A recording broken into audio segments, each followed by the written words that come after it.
అప్పుల లెక్క ఏదైతే చెప్తుండో అమ్ముకున్న లెక్కలు చెప్తలేడు. ఇవాళ మేము ఇది కట్టినాం, మేము అది కట్టినాం, ఈ కట్టడాలు చెప్తున్నాం. అమ్ముకున్న లెక్కలు కూడా తెలవాలి కదా అధ్యక్ష. మనకి తాతలు ముత్తాతలు ఆర్నమెంట్స్ ఇస్తారు, ఆస్తులు ఇస్తారు, బంగారం ఇస్తారు. మనకి ఇంట్లో ఆడబిడ్డలకు ఉండనీక అని చెప్పి బంగారం ఆభరణాలు ఇస్తారు.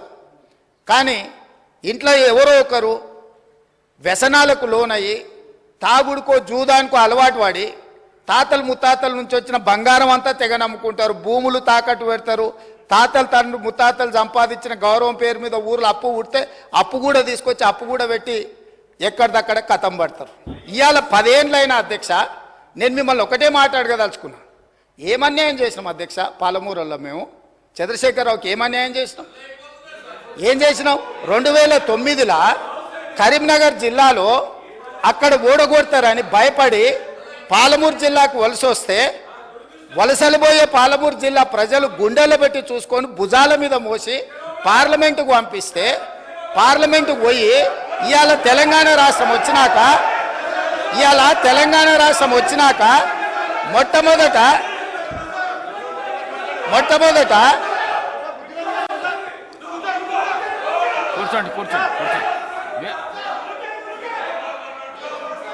మొట్టమొదట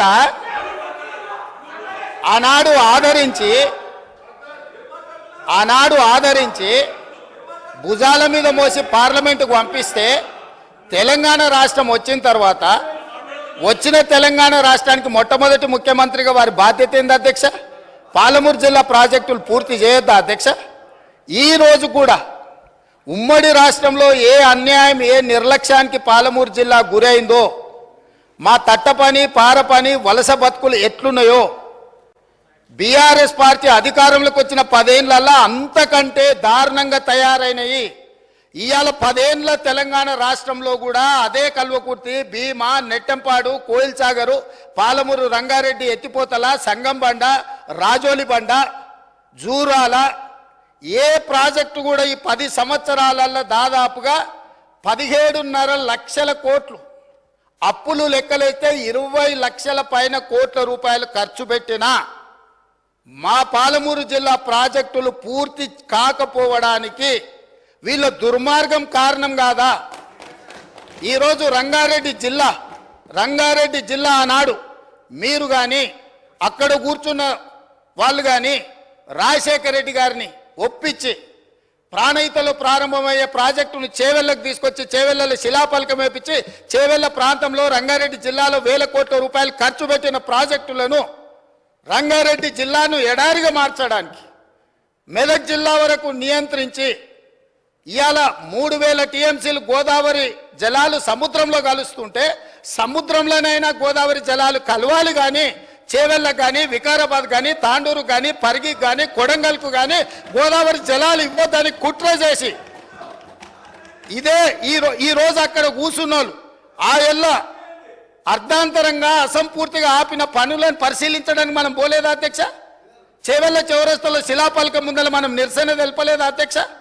ఏం పాపం చేసింది అధ్యక్ష రంగారెడ్డి జిల్లా? రంగారెడ్డి జిల్లాలో భూములు అమ్ముకుంటారు, రంగారెడ్డి జిల్లాలో ఉన్న ఆస్తులు అమ్ముకుంటారు. ఇవాళ చేవెళ్ళ ప్రాజెక్టును మొత్తం నిర్వీర్యం చేసి ఇంకా సిగ్గు లేకుండా ఈడికొచ్చి మేము ఎలుగబెట్టినామని ఇవాళ ఈడికొచ్చి మాటలు చెప్తుండ్రా? కాంగ్రెస్ పార్టీకి పోయినసారి 19 మంది ఎమ్మెల్యేలు ఉంటే 5 మంది 6 మంది అని ఎట్లా లెక్కలు చెప్తాడు అధ్యక్ష? ఇవాళ తెలంగాణ సమాజం మొన్న జరిగిన శాసనసభ ఎన్నికలలో కాళ్ళు చేతులు ఇరిసేసిండ్రు, అయినా మారకపోతే పార్లమెంట్ ఎన్నికలలో ఉరి తీసిండ్రు. గుండు సున్నా ఇచ్చినాక కూడా బుద్ధి మారకుండా ఇట్లా మాట్లాడు కరెక్ట్ కాదు అధ్యక్ష.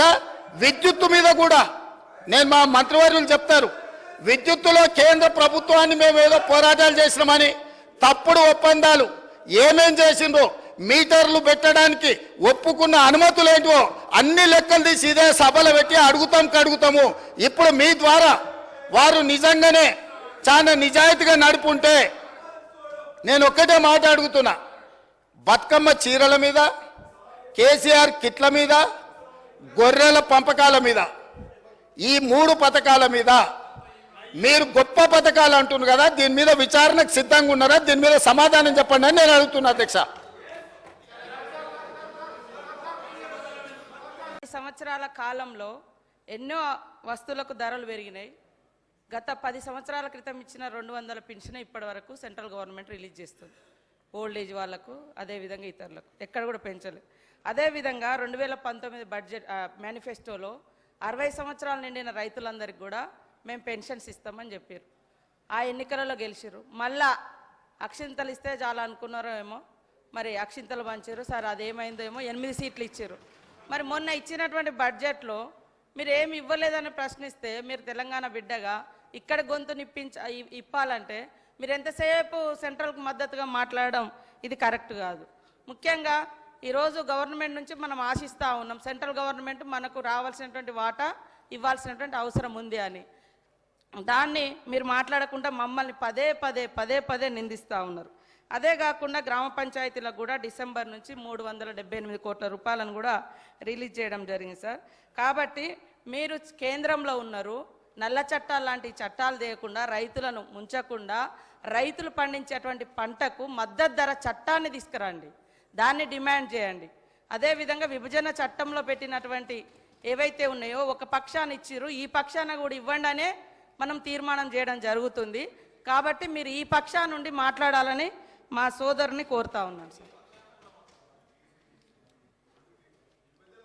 అధ్యక్ష, నేను ఎవరిని కూడా ఎక్కడ మంచి మీ ప్రభుత్వం చేస్తే తప్పకుండా నేను మంచిగానే మాట్లాడే ప్రయత్నం చేస్తాను. నేను ఎవరిని కించపరిచే విధంగా కూడా దయచేసి కొత్తగా వచ్చినటువంటి సభ్యుని కాబట్టి కొంత సహకరించమని మరొక్కసారి మీ అందరికీ విజ్ఞప్తి చేస్తున్నాను. మా అక్క మాట్లాడింది అధ్యక్ష, కేంద్ర ప్రభుత్వం ఏమిచ్చింది రైల్వే కోచ్ ఫ్యాక్టరీ ఎటువైందని అంటారు. రైల్ మ్యానుఫ్యాక్చర్ యూనిట్ అనేది అక్కడ ప్రారంభమైంది. అసలు ఒకటి అర్థమైతే లేదు, అక్కడ రైల్ మ్యానుఫ్యాక్చరింగ్ యూనిట్లో రైల్వే కోచ్లు తయారు చేస్తారు, మిగతా రైలు ఇంజన్లు తయారు చేస్తారు, విడిభాగాలు తయారు చేస్తారు.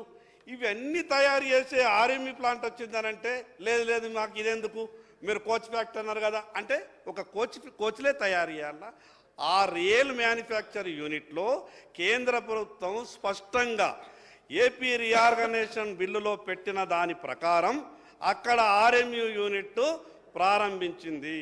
దాంట్లో అన్నీ కూడా ఉత్పత్తులు అవుతాయి. ఇంకొకటి ట్రైబల్ యూనివర్సిటీ, మొన్ననే అక్క కూడా ఇనాగ్రేషన్లో పార్టిసిపేట్ అయింది. అక్కడ టెంపరీ క్యాంప్ కూడా మొన్న ప్రారంభోత్సవం చేసినారు. అక్క ఉండే ఆ ప్రారంభోత్సవం నేను ఒక ఫోటో తీసిన అక్క కూడా దాంట్లో ఉండే. ఇంకా దాంట్లో